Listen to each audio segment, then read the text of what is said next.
Hello, and welcome everyone to the full moon in Sidereal Capricorn guided releasing practice here in the Sidereal Insights community. I'm Phaedra. I think most of you know me. Some of you may be new to the group, but welcome. We are, of course, as normal, doing our full moon releasing practice a day ahead of the actual full moon. So thank you for joining me. And I just lost my notes. Hold on. Ha! Too many tabs open in the document editor.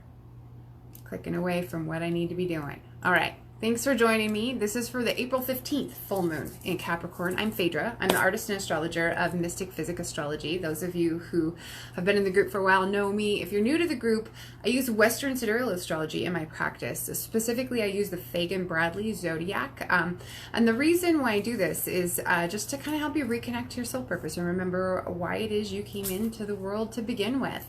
And my aim is really to provide guidance for you on how you can consciously use the energy of the transiting planets to affect your life in a positive way. And so the lunations, the new moon and the full moon, are wonderful times to do that, to put astrological principles to work in your life through intention setting and releasing practices which fit quite naturally into the energy of the new and full moon. And if you'll give me just one moment while folks are jumping on, I'm going to refresh my my browser here on my laptop so that I can pull up the feed, so that if there are any questions or comments from anyone while we're live, I won't miss them, because sometimes I broadcast from my phone, and sometimes on the phone your comments don't show up in a way that I can easily see them. And so here we go. I think we're just about ready to kind of dive in and get started. Thanks for joining me. Hello. If you can hear me and see me okay, please let me know. I have kind of a new setup and I feel like I'm still working out the kinks and kind of ironing things out. If you do need to look up your sidereal natal chart, there is, a handy dandy online calculator that you can use for free at the mystickphysick.com website under the Sidereal Tools option on the navigation menu. But I just dropped a link for that into the comments so that if you do need to get your sidereal chart, you can do that. I hope you brought a pen or pencil, something to write with, a blank piece of paper that you can burn or tear up later, and you know, your favorite beverage. I've got some club soda right here. Welcome. I'm so excited. I love the full moons. And this is a full moon in Capricorn, and Capricorn is my sun sign. So I feel like this is a significant full moon for me. I don't know if it really is. I just feel that way. Tonight we're exploring Capricorn themes. And so we're specifically going to be digging into themes around ambition and reputation. We're going to be digging into themes around fear and loss, which are Saturn themes, right? Saturn, of course, being Capricorn's natural ruler. And then we're also going to explore why outcomes and consequences are so important, because they can really affect our behavior. They can affect the choices that we make. They can affect the actions that we either choose to take or prevent ourselves from taking. And this actually reminds me, I want to get a link to a TED Talk that I just watched that says a lot about outcomes and consequences of action versus inaction. And I think it speaks a lot to the full moon that we're having tonight. And so I'm going to take a moment here in just a few minutes and go grab that link, because I didn't grab it before I hit the go live button.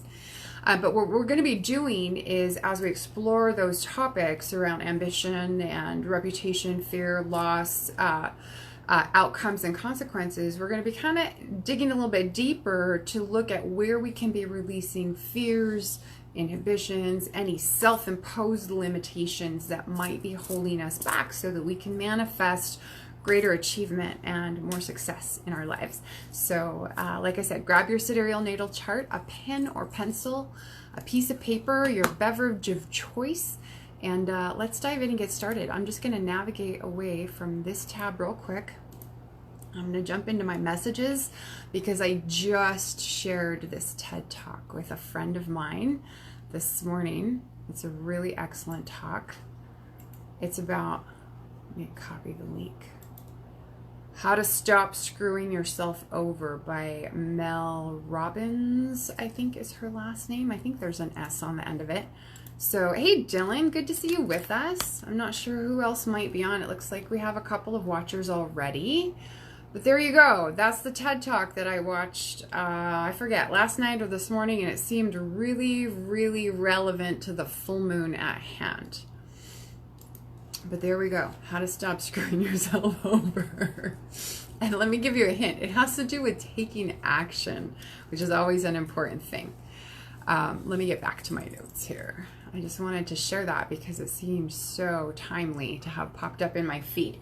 So with the new and full moon broadcasts, what we do is we kind of take a three-part approach. So in this first part, what I'm going to do is I'm going to dive into this particular full moon and what we need to know about it, how we can work with it with tonight's releasing practice.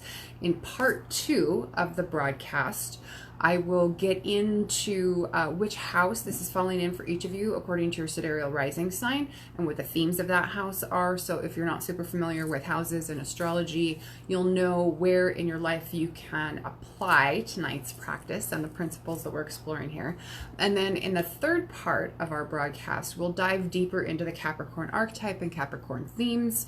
I've got some brand new juicy prompts for you tonight for your releasing practice. And then we'll dive in and let go. So if that sounds great to everyone, I think let's get started. Let's talk a little bit about this particular full moon. The moon is full tomorrow. Today is kind of a special day as well because today we have the sun conjoining Venus. And of course, the full moon is a sun-moon opposition. So this sun-Venus conjunction is going to tie directly into our full moon and Capricorn experience. Plus, today is the day that Mercury leaves the shadow of his July retrograde. Thank God. Breathe a sigh of relief there.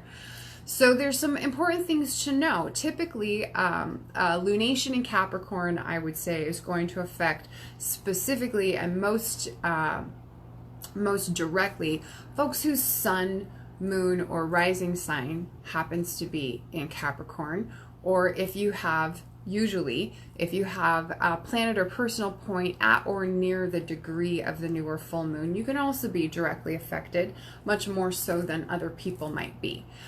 What I want to call out this time around is that Taurus and Libra readers could be caught up in experiencing this particular full moon because today, of course, is the conjunction. And when the sun conjoins the ruler of your chart in astrology, that is typically a very important day for you during the year. For oftentimes, and not in every case, but oftentimes this is something that happens just once a year when the sun conjoins our ruler. That's not necessarily always true, but it's commonly true.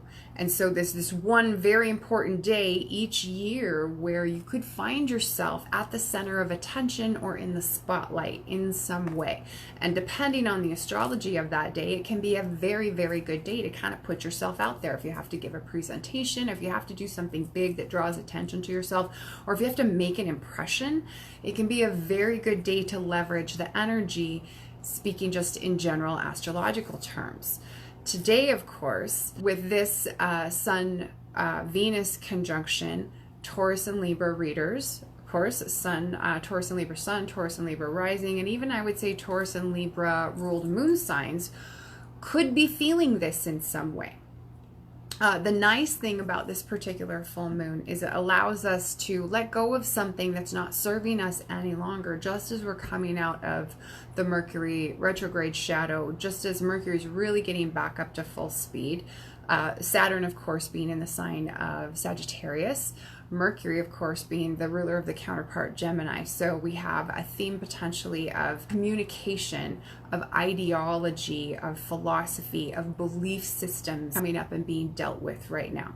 Okay, and so this particular full moon, because we are seeing a parallel relationship between Saturn, between Pluto, between Jupiter, all in Sagittarius, Jupiter of course being in Scorpio, but Saturn and Pluto are currently in Sagittarius. This parallel aspect amplifies that relationship between those three planets. And so what we're looking at is a full moon that holds the potential for a significant shift of some kind. This really could bring about, as I was writing in the column for this month, a fundamental transformation in a long-standing worldview that you may be holding, an ideology, a personal philosophy, and it could bring about this fundamental transformation in a rather big way. This full moon with Venus's involvement could also illuminate a change of heart or a change in priorities around your goals and ambitions,